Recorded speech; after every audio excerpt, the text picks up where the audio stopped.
네, 국회라는 곳이 여러 가지 기능을 하지만 가장 중요한 기능 중에 하나가 정부를 감시하고 정부의 예산을 감시하는 겁니다. 국회의원들은 자기 예산을 얼마나 똑바로 쓰고 있을까? 그 2017년부터 관련된 아이템을 계속 진행을 하고 있습니다. 뉴스타파에서. 최근에 취재를 하고 있는 건 입법 및 정책 개발비를 국회의원들이 얼마나 낭비하고 있나 이것들을 확인해 봤는데 역시 또 많이들 허투루 쓰고 있는 것으로 드러났습니다. 뉴스타파 임선은 기자 나와 있습니다. 안녕하세요. 네, 안녕하십니까. 시간이 그렇게 길지 않으니까 우리 네. 핵심부터 얘기를 해보죠. 입법 및 정책 개발비 이게 한 얼마나 되는 돈이에요? 이게 전체적으로 국회의원들이 전체적으로 배정된 예산은 국회에서 배정하고 있는 예산은 80억 원 정도 되고요. 80억 한 해? 네, 한 해 80억 적지 않은 돈이네요. 네, 예. 의원들한테는 이제 뭐 개인적으로 한 2천만 원 이상, 3천만 원 가까이 의원들이 지급을 받아서 예. 이 돈의 취지가 그렇습니다. 이게 세금을 우리가 쓰는 거잖아요. 써서 이 정책 개발이나 뭐 입법에 도움이 되는 네. 연구 이런 것들을 해라라고 해서 국민들이 세금을 사용하도록 허락을 한 예산인 거죠. 그러니까 이게 연구를 해갖고 보통은 이제 결과물들을 보고서 같은 형태로 만드는 거죠. 그렇죠. 근데 이게 허투루 썼다는 게 확인이 됐다는 거는 네. 그 전까지는 확인을 못했다는 거예요. 그럼 네. 왜 확인을 못했는지 이런 부분을 설명을 해주세요. 이게 좀 이해하기가 힘든 게 이 국민 세금을 들여서 아까 말씀드렸듯이 정책 연구를 하고 네. 그 연구에 이제 보고서를 이제 작성해서 내지 않습니까? 의원들이 내는 거죠. 네. 예. 근데 이거를 그동안 공개하지 않았던 거예요. 보고서를요? 네, 보고서를 이제 자기네들 뭐 이제 내부 참고용이다. 예. 뭐 외부로는 공개하는 뭐 내용상 이제 부적절하다. 이런 이유를 들면서 이 공개를 하지 않았던 거죠. 그러면 결론적으로 보면 세금을 들여서 만든 이 보고서를 제대로 썼는지 이 국민들이 알 수가 없었던 겁니다. 네. 네.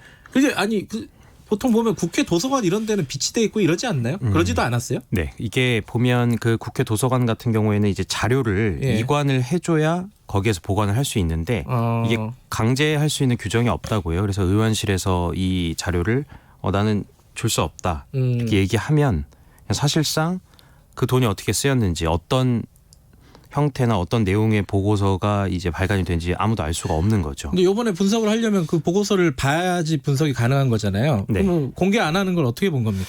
이게 저희가 이 뉴스타파랑 세금도둑 잡아라 정보공개센터 그리고 좋은예산센터 이렇게 3개 시민단체하고 예. 이 국회를 상대로 이 정보공개를 하라는 행정소송을 제기를 했고요. 소송을 냈다? 네네. 네. 그래서 이제 1년 8개월 만이죠.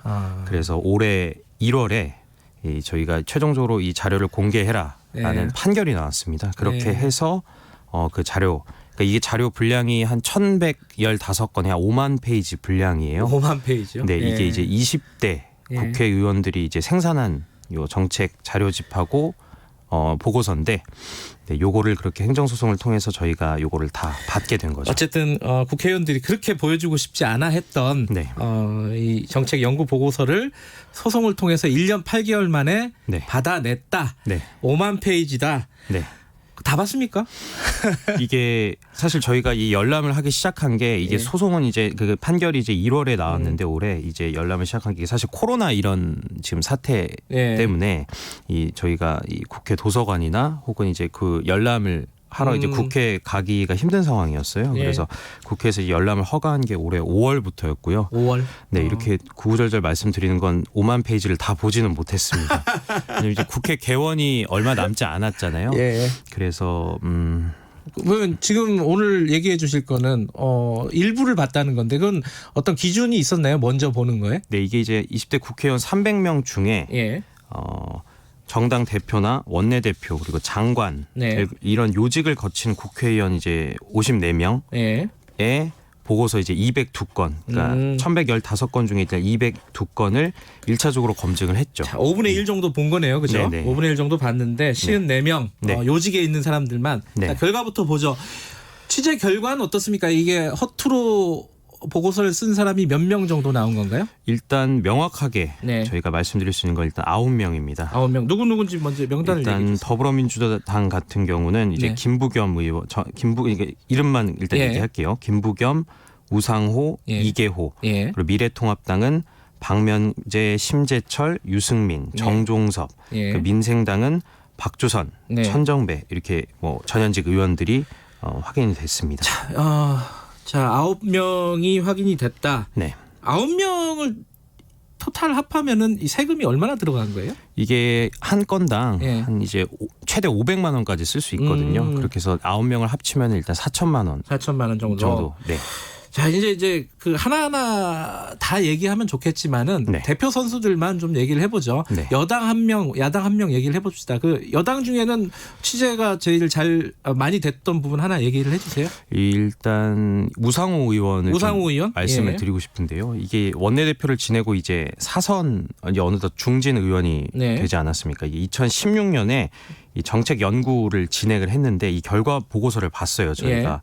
근데 이게 뭐 말씀드렸듯이 이제 다른 데서 이제 베껴온 그런 건데 다른 데서 베껴왔다. 일단 표절이다. 그렇죠. 일단 예. 표절이고 예. 여기 나아가서 이제 이 연구를 수행한 분한테 전화를 해봤어요. 수소문을 네. 해서 그랬는데 이분 하시는 말씀이 이 자기는 연구에 대해서 잘 모른다는 거예요. 자기가 쓴 거잖아요. 자기 남편한테 물어보라고 하더라고요. 아, 그래서 이 남편분을 알아봤더니 이분이 이제 우상호 의원실에서 그 당시에 이 정책 연구를 할 당시에 수석 보좌관으로 근무를 보좌관이었어요. 네. 아, 보좌관의 부인 이름으로 제출을 한 거네요. 그렇죠. 그렇죠. 그렇게 해서 이 돈은 사실 이 가능성이 뭐 보좌관 자신이 가져갔든지 아니면은 이 세금을 이 정책 연구라는 이 이름 아래 예. 우상호 의원실의 경비로 이게 세탁됐을 수도 있는 거잖아요. 저희가 이제 해명을 이제 요청하고 있는데 이제 우상호 의원 같은 경우에는 뭐 정확한 사실관계를 파악을 해본 다음에 내가 적절한 후속조치를 취하겠다. 요 정도 얘기를 하고 있습니다. 그러니까 이제 구조가 이렇다는 거네요. 이 정책 보고서 같은 거를 어디서 표절, 이게 네. 그냥 싹 뺏겼다. 표절도 이제 뭐 50% 표절, 100% 표절 있잖아요. 한 몇 % 표절입니까, 우상호 의원? 우상호 의원 같은 경우에는 한 약 80%. 80%. 이게 뺏겨가지고 대충 썼다. 근데 네. 그걸 돈을 지불을 했다. 근데 그 돈을 그 사람이 먹었는지 네. 아니면 다시 의원실로 돌아와서 경비로 썼는지 네. 그건 아직 확인이 안 됐다. 네. 뭐 이런 거네요. 야당도 한 명 들어보죠. 야당은 누가 있어요? 야당 같은 경우는 유승민 의원 같은 유승민 의원. 네. 예. 유승민 의원 같은 경우에는 전 의원이죠 지금. 전 예. 의원이죠. 예. 네. 2016년에 역시 이제 정책 연구를 했는데 네. 이게 내용이 일단 역시 표절이에요. 또 다른 걸 다 뭘 베낍니까 주로? 이게 보면 예.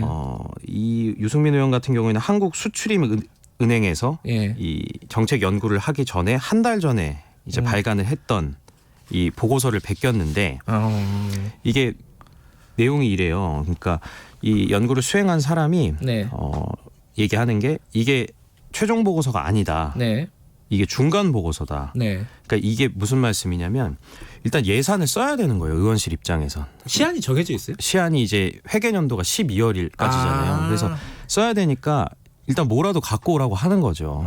그래서 중간 보고서를 일단 아무 데서나 베껴서 이제 오는 거예요. 예. 그리고 나서 나중에 본인들은 이제 그 이후에 이걸 네. 보완해서 이 최종 보고서를 제출했다고 하지만 예. 이게 일단 현재까지 이제 국회 사무처에서는 이 최종 보고서가 아직 자기들이 이제 찾지 못했다. 네. 이렇게 얘기를 하고 있거든요. 그래서 찾지를 못했다. 네. 받긴 받았는데. 네. 그런 상태입니다. 예. 그럼 어쨌든 이렇게 예산이 낭비되는 그런 과정들을 요번에만 취재한 게 아니라 요번엔 이제 사실 20대 국회를 취재를 한 거고 네. 그 전에도 계속 해왔잖아요. 네. 2017년부터 해왔는데 네. 이렇게 취재를 하면은 이 의원들이 네. 이게 문제가 있으니까 예산을 반납하겠다 이런 의원들도 꽤 있었다면서요. 네, 이게 일단 아까 말씀하셨던 2018년도에 저희가 네. 그 세금도둑 국회의원 추적이나 연석 보도를 네. 내보낸 적이 네. 있어요. 이제 그 당시에 이 21명이 한 1억 4천만 원 정도를 반납을 했습니다. 국고. 스스로 자발적으로. 네. 그렇죠. 1억 4천만 원. 네, 그 정도를 반납을 했고요. 예. 이게 20대 국회의원들도 이제 저희가 보도를 한 사례들이 이전에도 있는데 네. 이게 사실 약간 케이스 바이 케이스예요. 이게 잘못을 진짜 정말 뭐 소위 말하면 이제 쿨하게 인정하고 예. 앞으로 그러지 않겠다 이러면서 예산을 반납하는 의원들도 있어요. 아. 근데 반면에 뭐 끝까지 버티는 뭐 서청원 의원 같은 경우에는 그냥 이 돈을 안 내고 그러니까 이게 부실 연구에 쓴 돈이 1,684만 원이나 되거든요. 서청원 예. 전 의원은. 예. 서 전 의원은 이제 이 돈을 반납하지 않고 그냥 떠났죠. 이 취재진 한번 집까지 찾아가 봤었는데 네, 만나주질 않더라고요. 아니 근데 돈을 표절이 명확하게 밝혀지고 네. 이러면 국회 사무처에서 돈 다시 내놔라, 뱉어내라 이렇게 강제할 수 있는 조항이나 이런 건 전혀 없어요. 이게 되게 심각한 이 말씀해 주신 게 되게 시스템상의 이제 심각한 문제인데 이 사무처에서는 이걸 강제할 수 있는 규정이 없다고 해요. 이게 없는 게 본인들의 얘기는 그렇습니다. 이게 국회의원실이 이 실마다 이제 다 기관이잖아요. 네. 근데 거기 기관마다 이 회계나 뭐 예산 출납을 하는 출납 공무원을 들 수가 없으니까 300명 그러니까 출납 공무원을 다 둘 수가 없잖아요. 그렇기 때문에 국회 사무처에서 그 출납 업무만 대행해 주는 거다 우리는. 대행을 해 주는 거지. 뭐 이거를 뭐 자기네들이 연구를 검증하거나 아니면 문제가 발생하더라도 예산을 환수할 수 있는 뭐 일 자기네들이 할 수가 없다는 거죠. 그러니까 이게 잘못이 드러나도 국회의원이 어떤 결정을 하느냐에 따라서 예산 반납 여부가 결정되는 겁니다. 아하. 이번에 9명 중에는 반납하겠다는 사람은 없었습니까? 일단 있긴 있었어요? 아니요. 아직 없었어요? 네. 아무도 심재철 의원. 심재철 의원 반납한대요? 심재철 의원 반납했습니다. 반납을 했어요? 2건 다. 아하. 얼마예요 그러면? 이게 2건에서 700만 원인가 그럴 그 정도? 예. 심재철 의원은 반납을 했는데 나머지 의원들은 아무도 반납하지 않았다. 네, 거의 뭐 답변이 그래요. 뭐 좀 더 알아보고 뭐 확인해보고 뭐 결정하겠다. 이게 좀 개선될 분위기는 없습니까? 이게 사실 아까 이 초반에 말씀하셨듯이 공개가 되지 않았던 자료였잖아요. 근데 이게 뉴스타파가 이제 보도를 계속 이어온 결과 2019년부터는 이 자료를 공개를 하고 있습니다. 그래요? 그래서 이게 저희 이 취재를 이제 처음부터 시작했던 선배가 항상 했던 얘기가 이게 공개가 곧 감시다. 공개가 감시다. 네, 그래서 이제 상당 부분 뭐 이 누구나 이제 이 정책 연구 보고서가 이제 제대로 된 보고서인지 누구나 검증할 수 있는 상황은 됐고요. 이게 조금 더 아까 말씀하셨듯이 이제 뭐 예산, 그러니까 이 표절 여부를 검증할 수 있는 뭐 시스템이나 그다음에 예산 반납을 이제 강제할 수 있는 이런 규정이 필요하긴 합니다. 이거 앞으로 계속 보도한다는 거죠? 5분의 1밖에 안 본 거잖아요, 그죠? 네, 맞습니다. 나머지 보면 한 30-40명 나오겠네.